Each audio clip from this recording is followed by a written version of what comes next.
Democrats believe Joe Cunningham has a fighting chance to flip South Carolina's 1st congressional district. Rep. Mark Sanford's upset loss in the Republican primary on Tuesday has raised Democrats' hopes that they can flip South Carolina's 1st congressional district in November. Katie Arrington, 47, a state lawmaker and executive at a military contractor, defeated Sanford on the grounds that he was insufficiently supportive of President Donald Trump. National and state-level Democrats suggest that the same steadfast support for Trump and his agenda that propelled her in the primary will prove a liability in her general election matchup against Democrat Joe Cunningham. Already, Cunningham, 36, a construction law attorney and yoga studio owner, has nearly matched her fundraising haul. The presence of Arrington on the ticket, rather than the more independent and cash-rich Sanford, adds to what Democrats say are advantageous demographic trends in the district. An influx of liberal families and retirees from outside South Carolina into its Low-Country region has been nudging the area's politics in a more Democratic direction, according to several party officials. "It is a perfect storm and an opportunity for us to pick that seat up," said Trav Robertson, chairman of the South Carolina Democratic Party.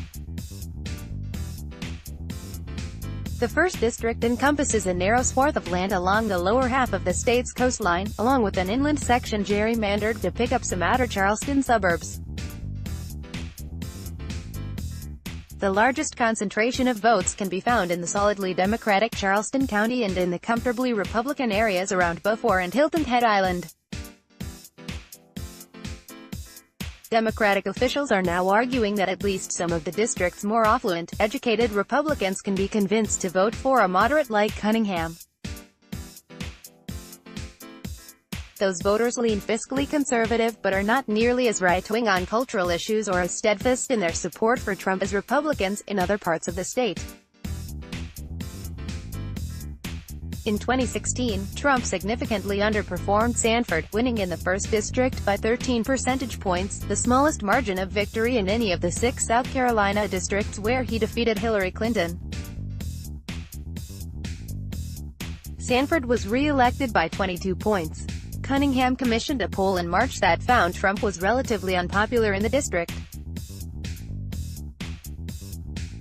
46% of its voters hold a favorable opinion of the president, compared with 47% who do not, according to the survey conducted by Public Policy Polling, and some election watchers agree with Democrats' assessment that their standing has improved in the 1st district, albeit modestly.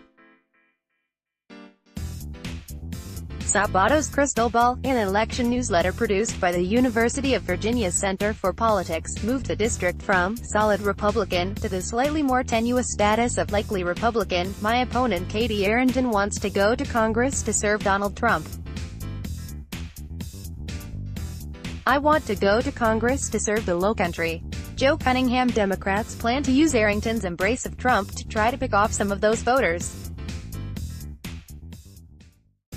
In a reference to the president's indefatigable media surrogate, Arrington declared in April that she would be the Kellyanne Conway of the Congress. Cunningham is already practicing his retort to that line. "My opponent Katie Arrington wants to go to Congress to serve Donald Trump. I want to go to Congress to serve the Low-Country," he told HuffPost. Democrats also plan to highlight Arrington's support for oil and gas drilling off South Carolina's coast. Both Sanford and Cunningham, who is a trained ocean engineer, declared their opposition when the Trump administration announced plans to open up more areas to offshore drilling. Arrington's support for offshore drilling could prove toxic in the 1st district where coastal views and beach-related tourism are key drivers of the economy, Democrats argue. Some of these folks who are Republicans have million-dollar homes in Beaufort County and in Charleston. They don't want to look out their windows at huge oil rigs, said Jamie Harrison, a former chairman of the state's Democratic Party, who is now an associate chairman of the Democratic National Committee.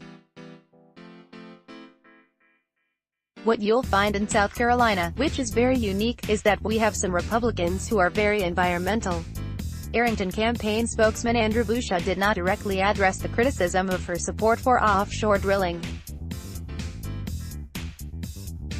He maintained that Arrington's success as a businesswoman who began her career working the graveyard shift at Denny's, as well as her support for conservative policies and infrastructure investment, would carry her to victory. She'll be campaigning hard throughout the district, talking to Republicans, Independents, and Democrats about her agenda of economic opportunity, Busha said. At a time when the economy is growing and unemployment is at record lows, Joe Cunningham and the D.C. Democrats are pushing the failed progressive policies of the past, he continued.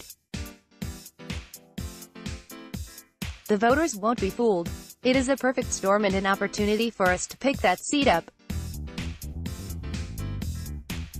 Trev Robertson, chairman of the South Carolina Democratic Party in Cunningham, local Democrats believe they have a competitive candidate who is compatible with the district.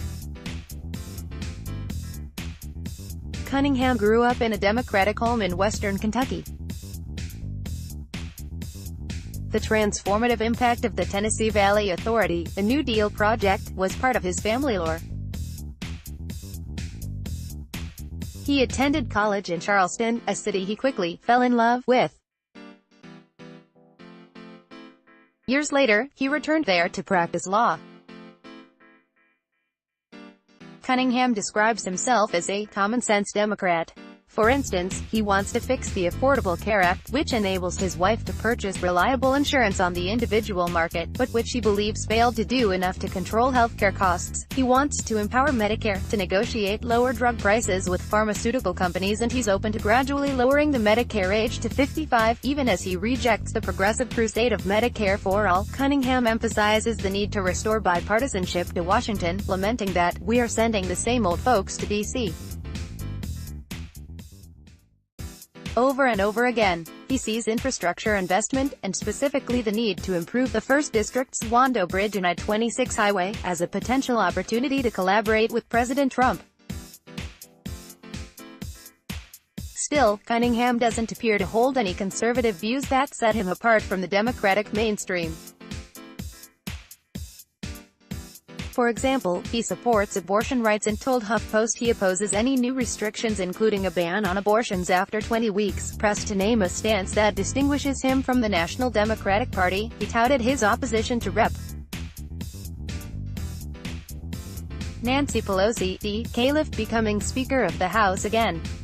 "We need new leadership across the board, on both sides of the aisle," he said. That's not going to stop Republicans from trying to paint Cunningham as a liberal who would be loyal to Pelosi, a favorite conservative target. A spokeswoman for the Congressional Leadership Fund, a super PAC affiliated with current Speaker Paul Ryan, RWIS, called Cunningham's attempt to distance himself from Pelosi laughable. "The truth is he supports her liberal agenda," said Courtney Alexander. And voters in South Carolina's 1st District aren't going to support a candidate who backs the Pelosi agenda. Katie Arrington won the Republican primary for South Carolina's 1st Congressional District and will face Cunningham in the fall. Although national Democrats have yet to announce any financial help for Cunningham, the Democratic Congressional Campaign Committee is monitoring the race closely. And Citizens United, a campaign finance reform group that has proven an effective fundraiser for Democratic candidates who forswear corporate PAC donations, has endorsed Cunningham. The primary over, other groups may follow. Going beyond and Citizens United's pledge, Cunningham is rejecting all PAC donations. As part of a separate term limits initiative, he has promised to serve no more than 3 terms if elected. With South Carolina's Harrison in a DNC leadership post, the race could get more national attention than it otherwise might.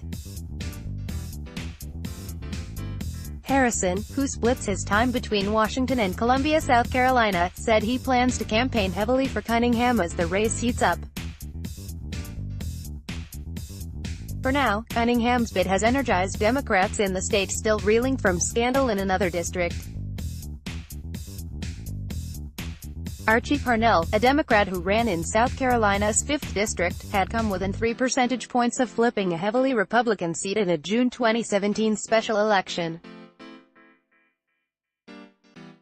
His competitive run made him the darling of South Carolina Democrats, but the bottom fell out of Parnell's second campaign in May of this year, after it emerged that he had physically abused his former wife in 1973, prompting her to secure a restraining order against him.